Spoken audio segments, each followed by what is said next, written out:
Kale nkwaniriza webale kuba mulabi mulungi wa Fik Media agenda maaso n'okukikola nga nange bwe ngenda maaso n'okuleetera abantu ab'enjawulo okubeera nga banyumyamuko naawe oba oliawo n'emiramwa egy'enjawulo gye tuba tuleese okusinziira nga bwe mba nteeseteese. Kati ku seeti olwaleero nina kansala wa National Unity Platform kaadi yagifuna omukyalo omulungi Nalukwago Sisi. Tugenda kubeera nga tunyumyamuko naye gw'abadde amumanyi weyongera omutegeera ate naawe abadde tamumanyi obeere nga omutegeera n'ebitundu byagenda okubeera nga akiikirira ate omuwa akalulu naddala obudde buli nga butuuse. Naye nga sinnaba mukuwa, njagala okwogera ku bantu oluguudo lwaffe olw'Essenyange.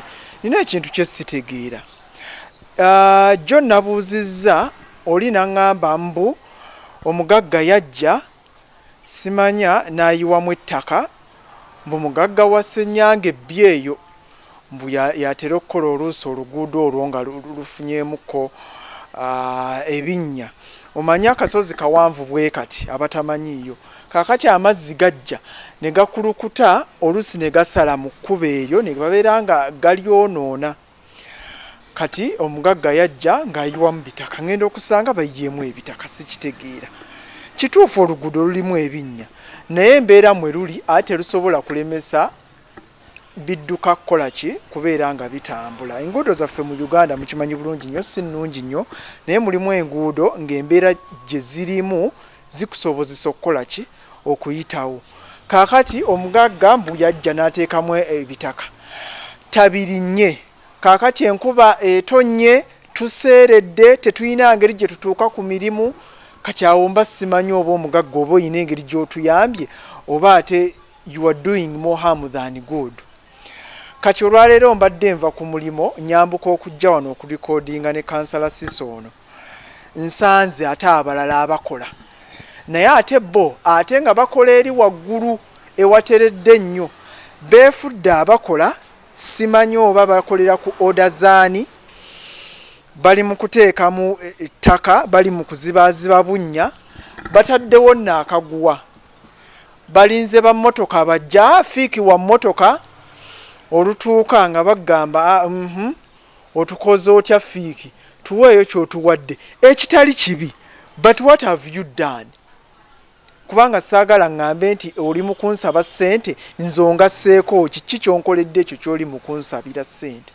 Nze mba ndowooza nti omuntu bw'asanga nga oli mu kukola luguudo emmotoka ya Fiiki weeyita asobola okwapreciatinga nti omuntu ono bannange kintu kyakoze kya ttendo.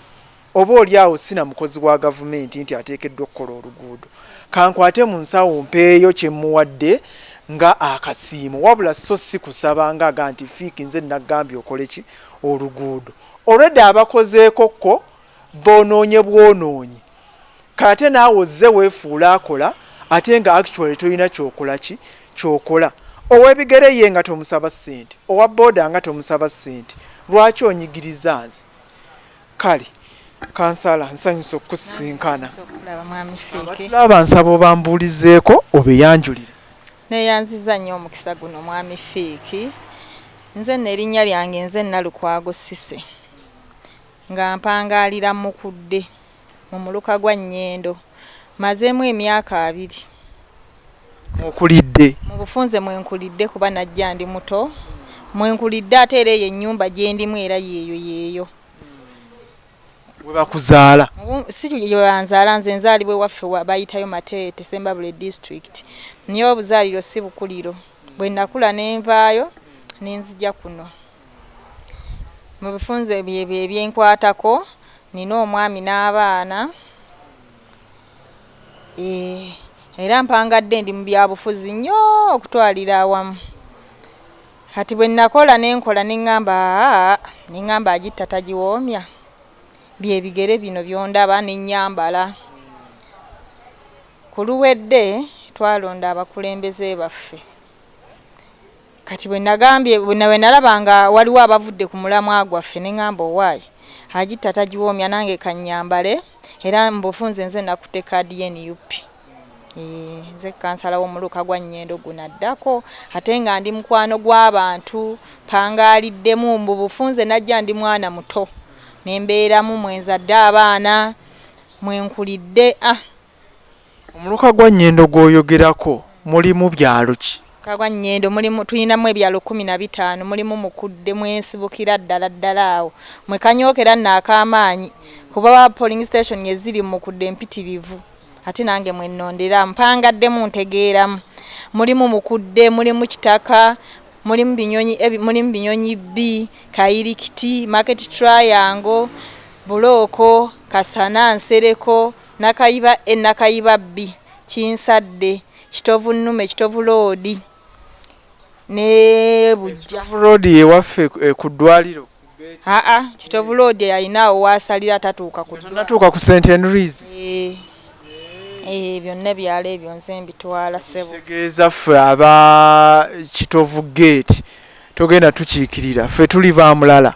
Kitovu Gate temugenda naye era nga mujja kulonda NUP mbufunze era muba bantu baffe.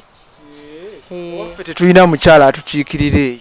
Muyina omukyala bamuyita bayawuddemu gundi mmeka emiruka emeka? Nnyendo bajawuddemu omuluka gwa NB ate ne baleeta omukyala omu yenze Nalukwago Sise ku gundi ku NB ffe tetuliimu kisoboka kityo kubanga tetuliimu wakyo kitegeeza tuba tetugenda kukulonda mwabaawa aba St Henry's Kitovu Gate Kitovu Road. Kitovu Road yeriwa? Kitovu Road eri wano waggulu bwoyita ku Nakayiba kati wano ku step apo awo nawe watyo n'okwambuka round about Cathedral eri muki? Cathedral eri Kitovu teri mu Kitovu Road. Kati awo ffe ne tugwawa okuweta wakati wano nyamuse luguudo luno Kitovu Gate ffe tetuliimu. Mujja ate lwaki mwejja tumenye mu byalo by'omenye NUP era mujja kulonda omukyala bamuyita Nassali genda otwala eyo bakutuddemu nnyo ndowooza.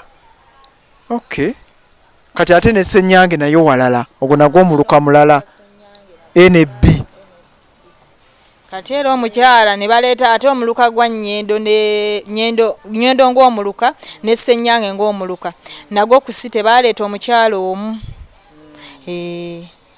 bagenda bajawulayawulamu. Basinziira ku kiwaki baleeta omukyala omu ate ne baleeta abaami tebaba baami ba direct n'omukyala oli wadde mbojja esimbako ssebo era ne ku luwedde abakyala bavuganyiza mu kaadi niye ku muluka gwa Nnyendo guli ogwa Mwami Kisitu kwaliko omukyala naye ne bamuwangula. Sijja mwogera kubanga era teyafuna gundi naye ng'omukisa gwakwata Mwami Kisitu kati nembanga nze Nalukwago Sisa ate gyombi njigatta.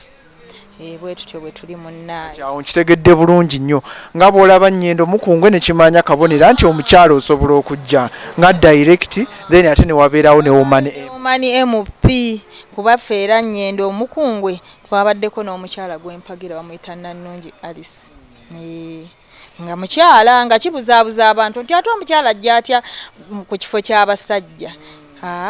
Naffe abakyala kati twayambala oli waddembe okweteeka mu kifo eyeba direct omukyala agivuganya n'omwami agivuganya. Essebo sooka otubulire ku kusoma kwo tutegere nti omuntu agenda mu bukulembeze bwaffe alisi alinako ko ku buyigiriza obutiniti. Obuyigiriza mbuyina ssebo nasoma nze nasoma fashion and design ekitukunga n'ekyalani nakikukamu nenkuka ne hair dressing nembanga kati gye natwala hair dressing era ndi mukyala wa saloon ate aluddemu nno muno embufunze neewulira nga nteeka okuwangula akalulu kano kuba nze ndudde nga ndi mu bantu abantu ne batuuka n'okumpita kansala ate nga siri kansala naye nga ntembeeta bakulembeze bonna gwe abakulembeze ebisanja nga bw'omimanya ebisanja 3 emyaka 15 buli mukulembeze ali mu Masaka muno muyinamu omukono buli mukulembeze gwomanyi sijja bamenya meya Namayanja era yamanyi bonna nga bomanyi sijja kumenya ono n'ono. Kati ekyo wakikolanga kwetegekera kino oba jasinga bunoga nti mwoyo gwa ggwanga nti nina omutima ogulumirirwa oba ogulimu ebyobufuzi kanyambe buyambi nga mu bufunze ndudde nga njagala ebyobufuzi kuba nze nakula ewaffe nga taata wange omanyi taata wange bamuyita ye Muzeeyi Lwembaawo era naye amanyikiddwa nnyo mu Mateete omwo. Muzeeyi Lwembaawo Muzeeyi Mugalasi jjajange ye Mugerwa John yali nannyini ttaka ye Mateete. Kati n'abanga amanyikiddwa ntubanga tumanyikiddwa nnyo mu byobufuzi eby'opposition. Nze nakula ewaffe nga taata wange weefudisi. Kati bwe navaayo ne mpulira nga njagala nnyo ebyobufuzi naye nga njagala eby'opposition. Mu bufunze nga saagala gavumenti gye nzaaliddwamu kuba ffe tuzaaliddwa mu mulembe guno munnaye Mwami Fiigi. Kwe tuzaalidde ate yakwe ngamba nedda sijja giwagira gavumenti era nze gavumenti sigiwagira njivuganya. Kati bwe nalabanga nzize nange eno nenga nyina okweta buli muntu w'opposition nga muwagira mpozi ng'ovudde ku mulamwa gw'opposition wenkukyayira naye kasooba opposition mba nkuwagira ssebo.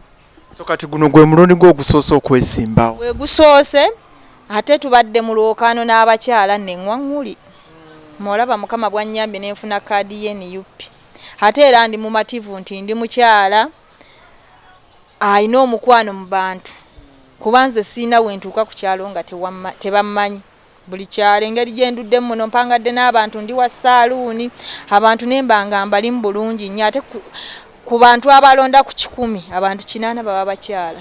Mufunze abakyala be basoinga okulonda ate abakyala bempangaliddemu mu mbeera yaffe embeera y'abakyala ngimanyi. Neŋŋamba kati nno yessaawa kati mu kulonda kuno okuwedde twalonda abantu bonna kankuzeeko emabega. Bwe tulonda abantu bonna tulonda kansala bamuyita Nannungi Alice. Omukyala oyo nno mwogera muddingana kuba mukyala nno mulungi munnaaye. Ebiseera ebyo baali tebannayawulamu. Ffenna twali be NUP naye omukyala oyo yayanguwa mangu okudda mu bantu kuba ffe tubadde tulonda nga tukuyegera abantu mu byobufuzi naye nga nkusiba Mwami Fiiki mwe muba mu byobufuzi bagera wabulayo emyezi ndowooza nga 6 nga badda bwe mumala balonda nga gwe bakusuula bakuzza wabbali nga bo babeera mu byabwe bwe tutuuka nga wabulayo emyezi nga 6 nga badda mmanyiddwa nga saaluuni nga baŋŋamba saaluuni tukomyewo tyate tewali buzibu nga tukola ekisanga era ekiddako era nga bagenda tebadda bwe bagera nga okulonda kusembedde nga badda nti tukomyewo. Kati ku luno bwe tulonda wa kansala oyo yali ku site Honorable Nannungi Alice mu butuufu yatubeeredde nnyo mu bantu era mu mbeera eyo atubuzeebuze nnyo kati ne mubeerako nnyo kati ne mugamba nti naye Honorable nange nno njagala nnyo okwesimbawo ku luno nangamba ate era oli kuki gira weesimbewo dde mu kino ekifo ky'ono gundi yagenda eri nanyamba nnyo mu mbeera yonna era nze ye gundi wange nga bwogamba nti ono ye maama wange mu byobufuzi Honorable Nannungi ye maama wange mu byobufuzi kuba rawundi mugirina rawundi tugirina nno nnyo munnaaye nga bw'okiraba ekisinga okuba ekikulu kaadi ekugattako naye ate ne ground kubanga era akalulu kennyini we kava butereeva akalu kava ku ground naye twebaza Katonda Honorable Nannungi ebbanga lyabadde mu bantu Mwami Fiiki abantu bali mu maziga obutawa Honorable Nannungi Alice kaadi abantu baanakuwadde nnyo babadde tebakisuubira okusinziira ground Honorable Nannungi gy'ayina kuba buli omu agamba kyavudde ku ki era bwabanga wabaddewo embeera tuvumirira embeera eyo yalemesezza Honorable Nannungi obutamuwa kaadi kuba kyo buli omu akimanyi ne bw'abaani nze mpita ku abantu ne baŋŋaasa aluni tuzzaako ki batukoze bubi omubaka waffe batumenyeemenye nze oli nagamba nze sijja kulonda kalulu n'ogamba bannaye tukoze tutya tukoze tutya naye ekirungi ekiriwo Honorable Nannungi Alice ategese omukolo ku Lwokubiri wali ku ofiisi ye ku Lweviira kati olunaku olwagenda otubuulirira ekiddako era nsaba abantu bonna buli andaba nga wanyoleddwa Honorable Nannungi obutamuwa kaadi nga wanyoleddwa oli oyagala mulabako omubuuze byavudde ku kyajja bikunnyonnyola byonna jangu ku Lweviira wali nga ku muzikiti we wali ofiisi yaffe.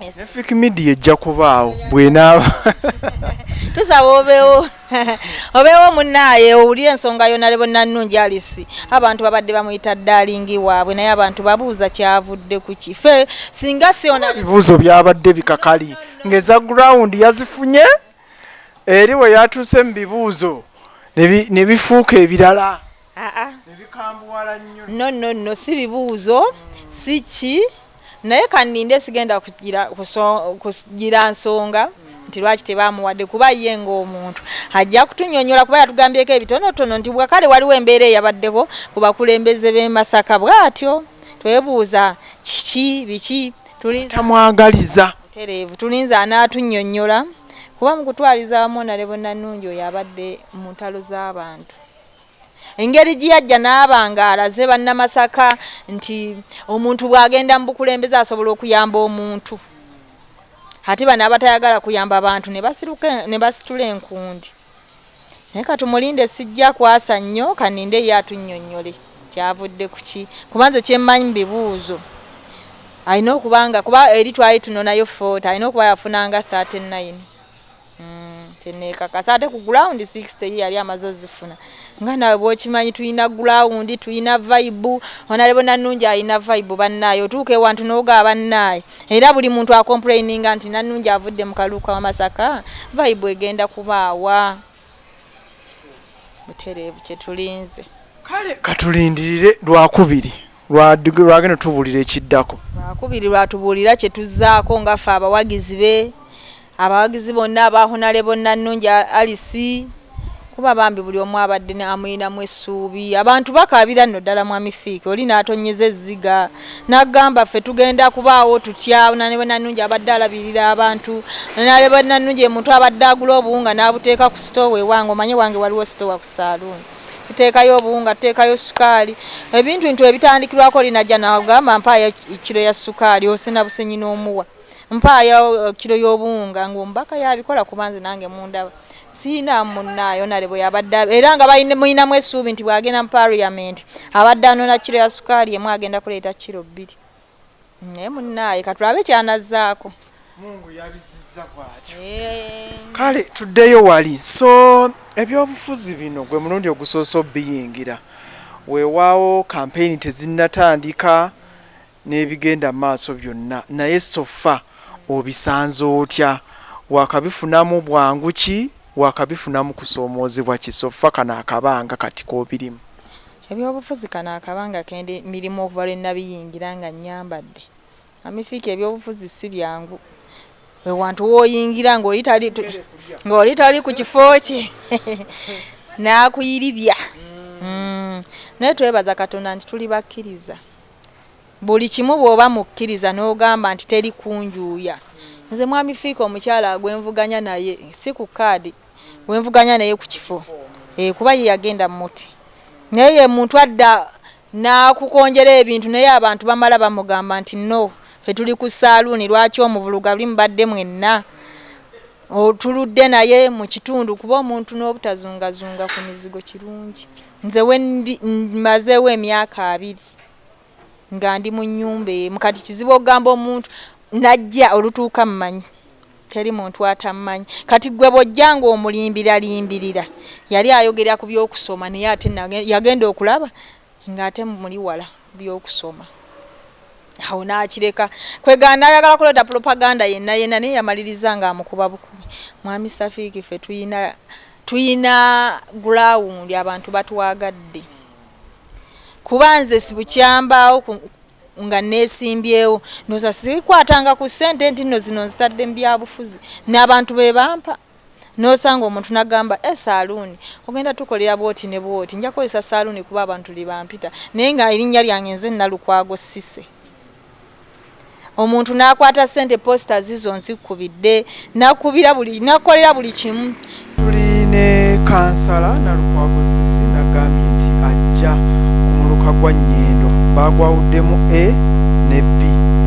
Kuliko abaami babiri aba National Unity Platform ate ye yaliko omukyala ku miruka egyo gyombi yagutwala gonna nga Nnyendo okutwalira awamu. Tunyumyamuko naye atubuulira ekintu nga bwe kitambula weewaawo ne ku mbeera eyakatuukawo kubanga Honorable Nanungi Alice ye mubaka we gwabadde atembeeta oba gwatambula naye naddala ku Nnyendo Mukungwe division.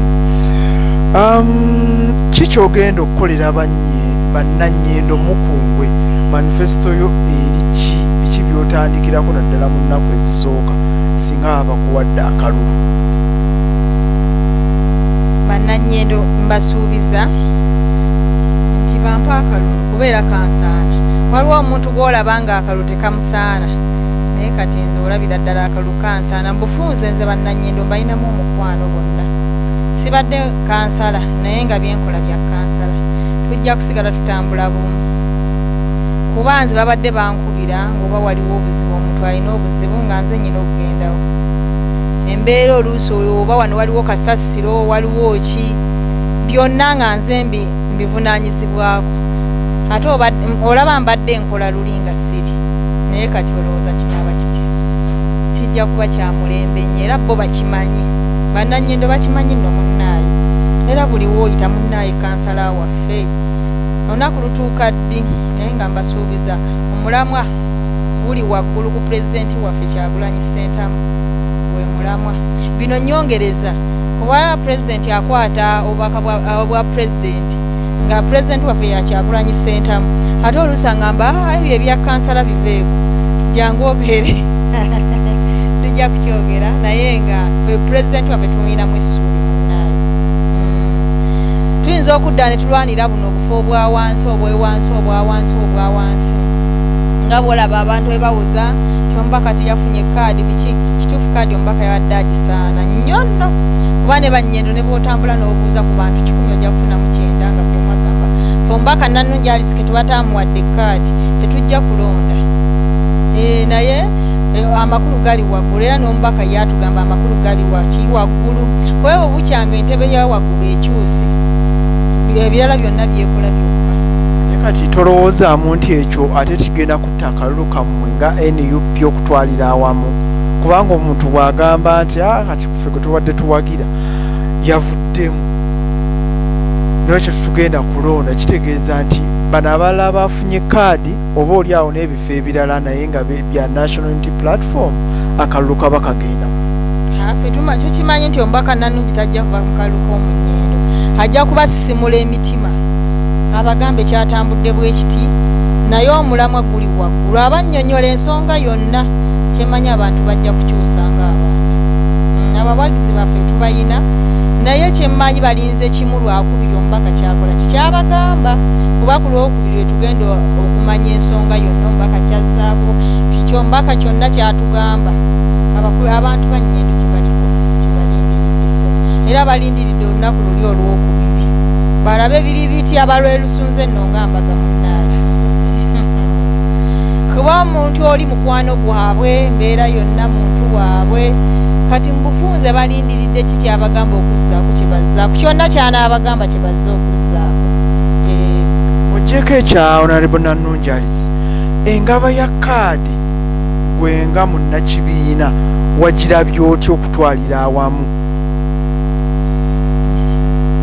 Engaba ya kaadi sijja kwogera nnyo ku kyekibiina kwogerera kibiina kyange naye tomanya nabo babadde n'ensonga zaabwe naye ng'ate oluusi si bituufu kuba oluusi wabaawo omuntu ayinza okugamba nti kino kiri bwe kiti ate nga si kituufu naye katulinde kinaava mu bakulu naye ng'ogikkiririzaamu nti yabadde ya mazima na bwenkanya munaye sinze mwogezi wa kibiina sinze mwogezi wa kibiina saagala kusojjola kibiina kyo kuba ffe tuli bannuupu oba ki President Kyagulanyi Ssentamu gwe tulabiddeko ebyobukulembeze weewa emyaka gyaffe kuba ffe tuli waawo ana okudda wansi bw'oba myaka egyo nti ndi mwana mpaka wansi oba mu butuufu oli wa Kyagulanyi ddala mpozi abeerimbikalimbika naye omutima gwo gwonna guba ku Kyagulanyi ate nange ndi mwana okudda wansi awo mwendi omwo kati mu bufunze sisobola kusajjula kibiina nti kyakoze kino kyakoze kino. Watugambye oli mukyala mufumbo olina omwami n'abaana ekyokuyingira ebyobufuzi bino actively kuba kale fine nti wali obadde emabega ojja otembeeta bannabyabufuzi ab'enjawulo obayambako wano na wali kino ekyokubiyingira ddala ogende mu kalulu direct family yakiraba atya oke naddala omwami kuba oli awo bali baana bwana ne baba tebabyagadde era oluusi bw'osigala otwaza kikyo mu maaso katwogere ku mwami. Omwami wange mwebaza kuba talina buzibu bwe yali akifunyemu kubeera nze nasigala ndi muntu ewange waliwo omuntu ayingira ebyobufuzi n'akiwuka naye era nze nsigala nga ndi muntu mu bufunze takirina buzibu kuba bw'otakyuka era naye asigala wansi we tyoli mwami we gwe mukyala tewaba buzibu bamutambula buli kimu kisigala kitambula bulungi. Wakimugambako yagaa nti agenda mu maaso obeera olwedde nali nkiri nagaa nti goonaakolera bannange tatagiwoomye akusapootingayo kokko nga bono gamba omwami asapootinga omukyala. Mu bufunze ffe bwe tuyingira ebyobufuzi oba tokyalina mulimu gw'okola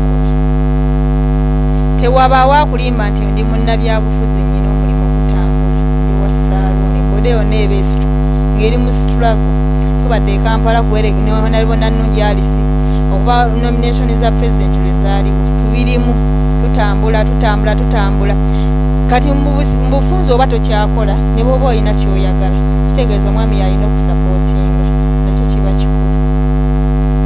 Awo nnyini abasinga bagamba nti mu byobufuzi mugenzeeyo kulya ekyo kyogerako ki tubawe mugende mulyeko.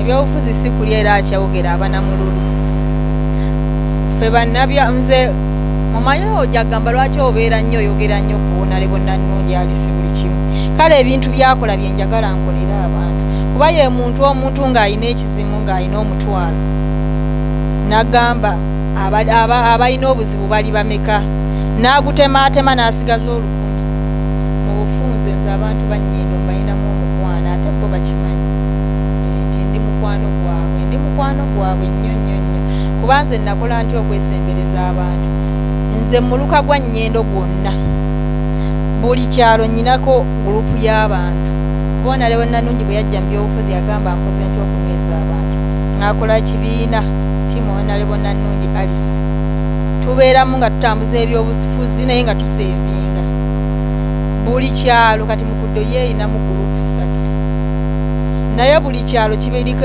ekibiina kya saving kuba mukudde eyo nnene ng'ekyalo naye buli kyalo tulina mu saving group omwo mwabadde atambuliza n'abantu mpola kati kwe kubanga tubeera wamu ng'ekitole sebo ffe tuli wamu ng'ekitole gwe mukulaba nga naawe ali mu byobufuzi ebyamasaka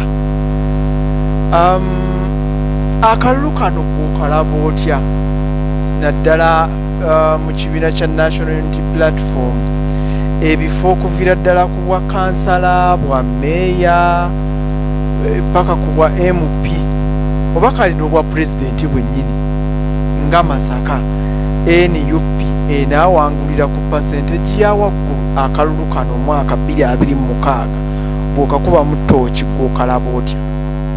Akalulu kano akanga era nyina gwe nabadde njogera naye nemugamba mbabuulire nga National Unity Platform tulina kukwatagana bwabanga babaddewo ensonga zonna nga twagala okuwangula nga Nuupu kuba nze namugereza ne kwatagana batya n'ebibiina ebirala oba mmwe nga aba NUP ng'aba Nuupu ffe titubadde mu nkambi ez'enjawulo ssaawa zino tulina kukwatagana bwe wabaawo bakama baffe nga balina obumulumulu ne bannaabwe babuleke tukwatagane ng'abantu tuwanguze NUP e Masaka.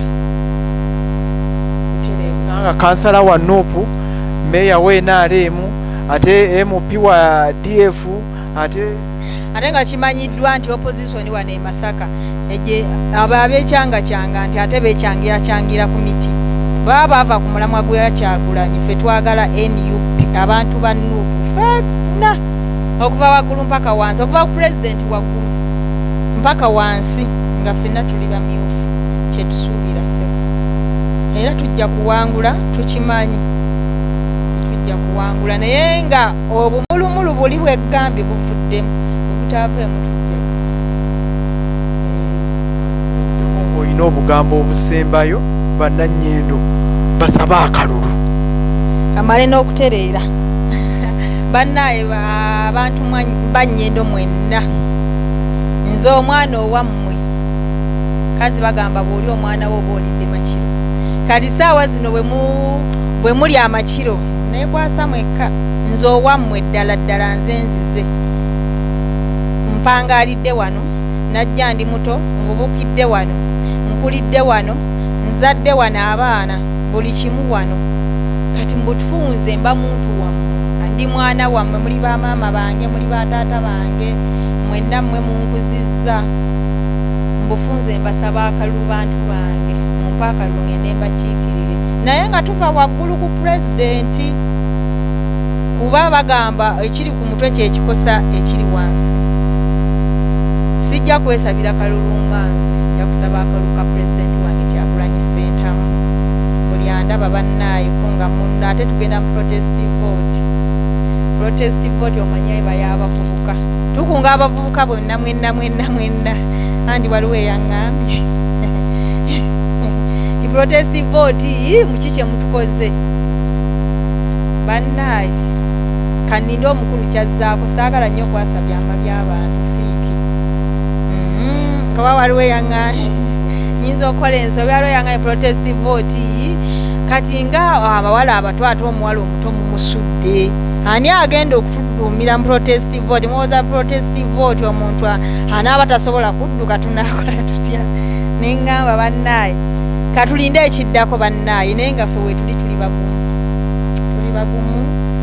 tulinze omubaka Nannungi Alice kyaddako nja mwesibako kubanga nze maama wange ndi obufuzi oli ajja kugamba ate ye teyafunye kaadi gwe wafunye kaadi lwaki omuli bubi nedda mukwano oli eyanteeka mu byobufuzi kituufu teyafunye kaadi naye weeni UP kuba mwami Fifi nkubuulye pulezidenti yabadde atambula eyo yonna abantu bonna buli omu yafunye kaadi yazzewe n'atuula naye Honorable Nannungi yatambudde ne pulezidenti ebusoga wonna nga talina nkaki abantu bonna ne bagamba bannaye omukazi ono nga taliyo mu bantu bonna mu butuufu ne pulezidenti alabika yakirabye n'agamba omwana ono ansomoozezza saamuwadde kaadi naye mulabe bw'atambula nange ate nga abaddewo buli kimu ffe twalwana omupiira gw'abafuuti soja ne tuguwangula pulezidenti lwe yajja twali naye ne tumusibirira ente ne tugenda naye mu ssanyu epitirivu naye twebaza omukwano Honorable Nannungi Alice gw'alaga pulezidenti waffe bannaye tojjanga okwo Honorable Nannungi nkwebaza mu mbeera yonna okubanga tova mu Kyagulanyi Ssentamu pulezidenti waffe omulwati kuba byonna tubikola naye omulamwa guli waggulu Kyagulanyi gwe mulamwa era nsembayo bannannyendo nga mbakuutira ti byonna bibeewo naye tubasaba akalulu ka pulezidenti Kyagulanyi Ssentamu mpozi ng'olina ky'oŋŋamba naye nze mmaliriza mbasiibudde kale tweyanziza nnyo nnyabo oyo yabadde kansala Nalukwago Sisi agenda okujja okukiikirira omuluka guno ogwa Nnyendo gwonna gubayawuddemu A ne B ebyalo abimenye bulungi nnyo nnyini ddala. Kansala kampeyini zammwe zinaatandika ddi mu 11 eyo? Kutandika nga 10 guno omwezi. Tugemanyiza agwa 11 eyo. Tukolere emyezi emeka bannaye mulaba obudde butono naye nze akalulu nkategeera kyova olaba okulonda naye okulonda ndowooza tusooka kulonda president ne MP then mwe ne mujja oluvannyuma naye era kyemumanyi era okulonda kwonna kwa January bapulezidenti bonna tubalondedde awo nga mu 10 January mwe tuyinza okubalonda nga guggwako kuba mu gwokubiri nga gutandika awo pulezidenti wa 14 January pulezidenti waffe Kyagulanyi Ssentamu agenda otuula mu ntebe mu bufunze tununulwe kuba tuli bawambe buli kintu kitereere tukimanyi buli kimu kijja kutereera nga Kyagulanyi akutte entebe bannaaye basebo ne bannyabo tubasaba akalu ka pulezidenti waffe Kyagulanyi Ssentamu bano abeekyanga kyanga ku mitima baleke beekyange fe tuli ku ambuleera yesinga tukuba teri musana kutwokya eri ambuleera ejja tuwambaatira tubeere muli nga abaana baayo banneete muva mu ambuleera gensigadde nze Nalukwago Cissy womani kansala wa mwaddako Nalukwago Santi Saaluuni nga bwe mwali ntuuma nyingidde ebyobufuzi nze kansala wa mwaddako mu luka gwa Nnyendo mubiwulidde bulungi nnyo nsaba takumira mpeera abankumire nga bulijjo bwentera obbagamba nti ebigambo biba bya muntu ssekinnoomu nga bw'aba ali kuno ku Fik Media tebiba bya fiiki nga presenter oba Fik Media nga company wabula biba bya muntu ssekinnoomu nga bwemba mukuleetedde kale mubeere bulungi mwera